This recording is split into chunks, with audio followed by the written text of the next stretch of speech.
जय माता दी। तो सब कैसे हैं आप सब? आशा करता हूँ आप बहुत अच्छे होंगे।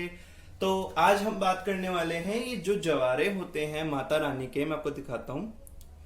ये जो जवारे होते हैं माता रानी के, ये लोगों के उगते नहीं है। बहुत समस्या आती है लोगों की कि हमारे जवारे जो है, हमारी जो खेतरी है या फिर जो हमारी फुलवारी है वो उग नहीं रही है। बहुत समस्या हो रही है। प्रभु बताइए क्या करे क्या ना करे। मेरे को डीएम भी आए थे कई लोगों के मेरे इंस्टाग्राम पे कि क्या करे प्रभु, हमारे जवारे उग नहीं रहे हैं। आपको शायद दिख रहे हो इसमें उगने शुरू हो गए हैं, बट अभी मैंने इसमें पानी नहीं डाला है। आज है तीसरा नवरात्रा। तो आज के दिन यानी तीसरे और चौथे नवरात्रों में कुछ ऐसा किया जाता है, जवारे जो एकदम से ही बढ़ने लग जाते हैं। तो ये विधि मेरे को मेरे गुरु द्वारा प्राप्त हुई थी। उस जगह पे ज्वारों का बहुत महत्व है। छत्तीसगढ़ की साइड में आपने सुना होगा, छत्तीसगढ़ की साइड में मेरे गुरु रहते हैं, मेरे परम गुरु जो माता काली के, शमशान काली के महा उपासक बताए जाते हैं, वो हैं। तो मैं अब इनकी एक विधि बताता हूँ आपको। बहुत गुप्त विधि है ये, जिससे ज्वारे एकदम से ही बढ़ते हैं। तो कहते हैं कि जो पहला और दूसरा नवरात्रा होता है, उस दिन ज्वारों को काफी हद तक उस मिट्टी को गीली रखा जाता है। लेकिन तीसरे और चौथे नवरात्रों में जल के अंदर आपको एक चीज डालनी होती है, जिससे ज्वार वो जल से सिंचाई करनी पड़ती है। पांचवें नवरात्र की मैं विधि बता देता हूँ इसके अंदर क्या होगा। पहले पहले अभी देखते हैं क्या करना है, यहाँ पर क्या करते हैं। तो सबसे पहले जो ये जल रखा है, आप शायद देख पा रहे हो, ये जो जल रखा है, इसके अंदर हम एक बूंद गुलाब जल डाल देंगे। गुलाब जल ऑप्शनल है, आप डालना चाहे डाल सकते हैं, मेरे पास है अवेलेबल तो मैं डाल रहा हूँ। गुलाब जल के अलावा एक शुद्ध जल, पवित्र तीर्थ का जल, चाहे गंगा जल हो, यमुना जल हो, कोई भी जल हो,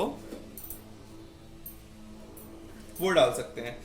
जैसे मेरे पास ये गंगा जल है तो मैं इसके अंदर गंगा जल डाल दूंगा। यमुना जल भी है मेरे पास, मेरे को तीर्थों का जल इकट्ठा करने का बहुत शौक है, तो मेरे पास यमुना जल भी है और भी कई जल है।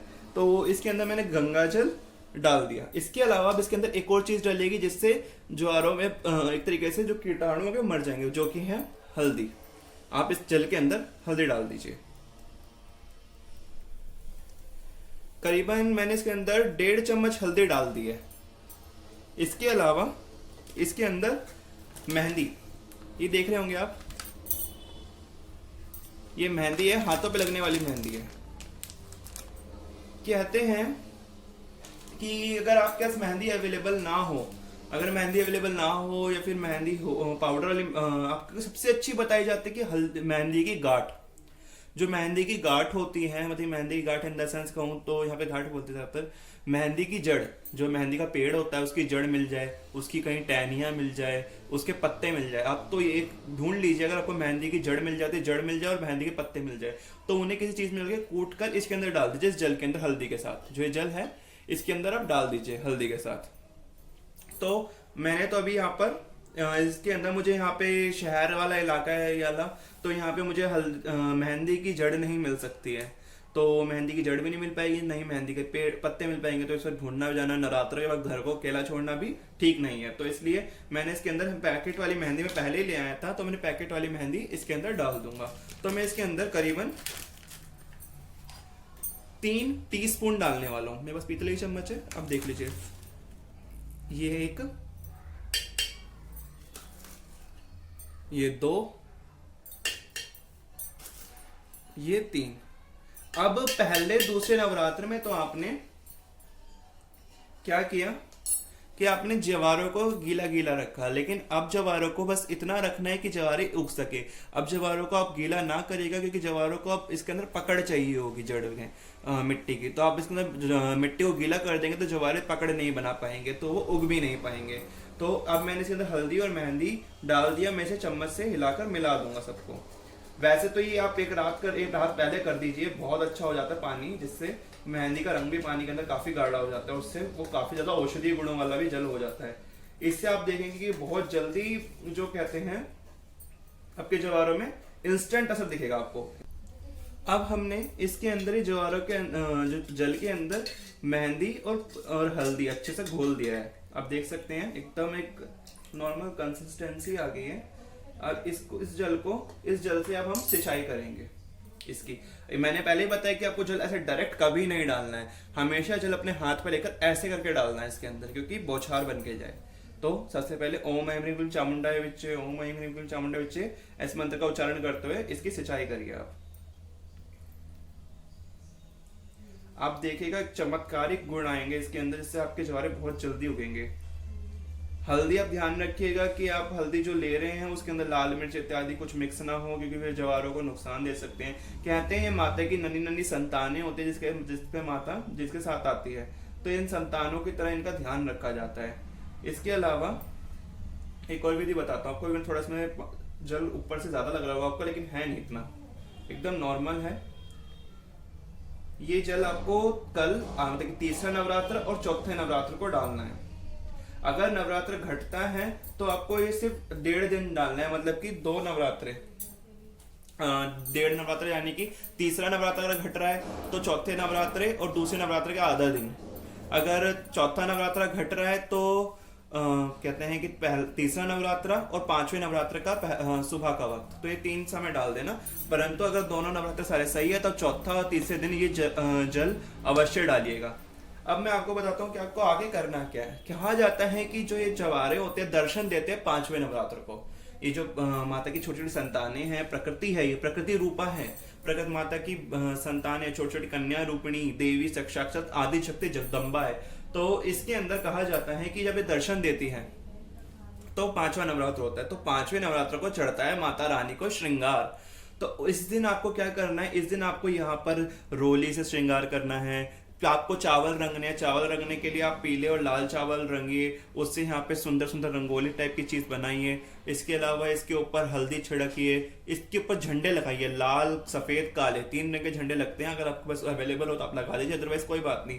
कलावा बांध दीजिए यहाँ पर। और माता रानी का पूर्ण श्रृंगार होता है, महावर चढ़ता है, इनको ही महावर चढ़ता है, महावर होता है, महावर यहाँ पे लगा दीजिए, त्रिशूल बना दीजिए आगे इनके। क्योंकि आप देखिए अभी मैंने बिल्कुल सिंपल कर रखा है, आप देख पा रहे हो, आशा करता हूँ कि बिल्कुल सिंपल है इस वक्त ये, इसके अंदर कुछ भी नहीं है अभी। लेकिन ये 5वें नवरात्र को इसका श्रृंगार करूंगा मैं, इसमें हल्दी रोली कुमकुम चंदन सब चढ़ेगा, यहाँ पे महावर लगेगा, मेहंदी यहाँ पर साइडों में लगेगी, बिल्कुल जैसे देवी स्वरूपा होती है ना वैसे ही, चुनरी चढ़ेगी, बहुत चीजें चढ़ती है। फिर ये 5वें नवरात्र को इसके अलावा एक और चीज होती है, वो बहुत गुप्त है, अगर आप करना चाहते हो तो कर लीजिएगा, अदरवाइज कोई बात नहीं, कोई इतना बड़ा इशू नहीं है। तो सबसे पहले आपको क्या करना है, आपको लेना है एक खप्पर के लिए आप मिट्टी का कटोरा ले लीजिए या फिर हवन कुंड ले लीजिए। उसके अंदर आपको लकड़ियां डालनी है, फिर उपले डाल दीजिए, लकड़ियां उपले जला दीजिए। और याद रखिए कि आपको उसके अंदर या तो सूरजमुखी का तेल इस्तेमाल करना है, या मूंगफली का तेल इस्तेमाल करना है, या फिर आपको घी इस्तेमाल करना है। तो आपको सबसे पहले खप्पर जला दिया। 5 नींबू लेने हैं, 5 नींबू लेने हैं, हरे नींबू लीजिएगा। 5 नींबुओं की बलि देनी है आपको, ये ऑप्शनल है, आपको देनी है तो दे दीजिएगा, अदरवाइज कोई बात नहीं। इसके दूसरा उपाय बताऊंगा, वो भी कर लीजिएगा। जहाँ पे दोनों करना चाहते हैं आप दोनों कर लीजिए, बहुत शुभ है। तो आपको क्या करना है, इस दिन एक नारियल लाना है। यहाँ पे तो ये हरा नारियल ही, नारियल नहीं लाना, नॉर्मल नारियल जो होता है, कलश वाला नारियल है, आप देख पा रहे हो, ये कलश वाला नारियल है, ये लेकर आना है। तो फिर इससे यहाँ पे लाकर खप्पर जलाएंगे, इससे थोड़ा सा दूर जलाइएगा, जवारों का असर पड़े तो यहाँ पे इस तरफ या फिर इस तरफ कहीं खप्पर जला दीजिएगा। उसके अंदर आपको 5 नींबू की यहाँ पर जवारों के बिल्कुल आगे यहाँ पे बलि देनी है। तो बलि दीजिएगा, उन्हें नींबू को काट दीजिएगा। मैंने आपको जैसे पिछली वीडियो में दिखाया था कि नींबू को बलि देकर और उन पे ऑरेंज सिंदूर लगाना है। ऑरेंज सिंदूर मैं आपको दिखा देता हूँ कैसा लगता है, जैसे हनुमान जी वाला सिंदूर होता है ना, वही वाला सिंदूर, ये ऑरेंज सिंदूर लगाना है। तो ऑरेंज सिंदूर लगाकर उनको माताओं को ऐसे, यानी कि आपको रखना है, जैसे मैंने पिछली वीडियो में देखा था कि जैसे नींबू है, ये केला है, जैसे ऐसे काटा, ये नींबू था, इसे ऐसे काटा, ये इसे ऐसे काटा और इसे ऐसे रख दिया। तो ऐसे करके यहाँ पे रखकर अंत में जब पूजा हो जाए तो खप्पर जल रहा होगा, उस खप्पर में जला के डाल देना उन नींबुओं को। स्वाहा ओम ऐं ह्रीं क्लीं चामुंडाय विच्चे स्वाहा, उस नींबुओं को उसमें स्वाहा कर दीजिएगा। इसके अलावा आपको ये नहीं करना है तो कोई बात नहीं, आप एक काम करिएगा, गूगल लाइएगा, गुड़ लाइएगा और थोड़े से काले तिल लाइएगा और घी लाइएगा। इन सबको एक कटोरी में रखकर इन सबको मिक्स कर लीजिए। उसके बाद कम से कम 51 ओम ऐं ह्रीं क्लीं चामुंडाय विच्चे या फिर ओम क्रीं कालिकाय नमः से आहुति कीजिएगा उसके अंदर, खप्पर के अंदर माता के नाम की। और एक गोला ले लीजिएगा, जो गोला होता है, गोला ले लीजिएगा, नॉर्मल आता है जो मेवे, गोला गिरी से बोलते हैं, मेवे वाला गोला जो होता है वो, उसे काटिएगा, जो हवन में डलता है तो उसे काटिएगा। उसके अंदर शक्कर, गुड़, बताशे, जायफल, हल्का सा कच्चा सिंदूर और ये काले तिल और घी भरकर उसको बंद करके उसके अंदर ओम ऐं ह्रीं क्लीं चामुंडाय विच्चे के अंत में डाल दीजिएगा। ये माता का खप्पर का भोग पूर्ण हुआ। इसके बाद जो नारियल मैंने बोला एक्स्ट्रा, वो नारियल लाके यहाँ पे फोड़ दीजिएगा। नारियल फोड़ने के बाद उसको यहाँ पे रख दीजिएगा ऐसे घुमाकर, जैसे मैंने जैसे बताया था ना केला है, इस केले को ऐसे रखना है, ऐसे ही नारियल को दो ऐसे भागों में करके रख देना और उस पर लाल सिंदूर छिड़क दीजिएगा। बाद में धो लीजिएगा, उसे कोई प्रॉब्लम नहीं है इतनी।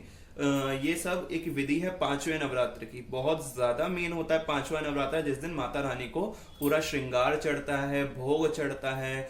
इस दिन आप माता रानी को केले का भोग लगाए, बहुत चीजें होती हैं। तो ये जवारों का तो मैंने आपको बता दी कैसे कैसे उगेगा ये।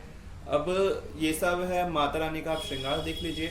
माता रानी का श्रृंगार करिएगा उस दिन आप पूर्ण 16 श्रृंगार आता है। बिछुए बिछुए जरूर चढ़ाइएगा, कांसे के बिछुए माता की बड़ी मान्यता है कांसे के बिछुए चढ़ाने की। मैंने शायद चढ़ा भी रखे हो, आपको शायद दिख रहा हो, मैं शायद जूम करके दिखा देता हूँ आपको। ये देखिए आप, ये जो कांसे के बिछुए हैं ये मैंने माता रानी को भेंट कर रखे हैं, तो ये माता रानी को सर्वाधिक प्रिय है। इसके अलावा माता रानी के जो आप विग्रह में देख रहे होंगे, विग्रह में भी देखिए माता रानी के चरण है, उसके अंदर भी बिछुए रखे हुए हैं।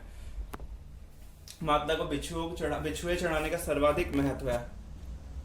ऐसे ही बहुत सारी मान्यताएं आई हैं, चली आई हैं, लेकिन इस दिन पांचवें नवरात्र, पांचवा नवरात्र, तीसरा नवरात्र और चौथा नवरात्र सबसे ज्यादा अहमियत रखता है खेतरी के लिए। एक बार मैं आपको माता रानी के दर्शन करा देता हूँ। आप देख लीजिए माता रानी आज कितनी सुंदर लग रही है। आज तीसरा नवरात्र है, मैंने लाल रंग का जोड़ा माता रानी को चढ़ाया है, नथुनी पहनाई है।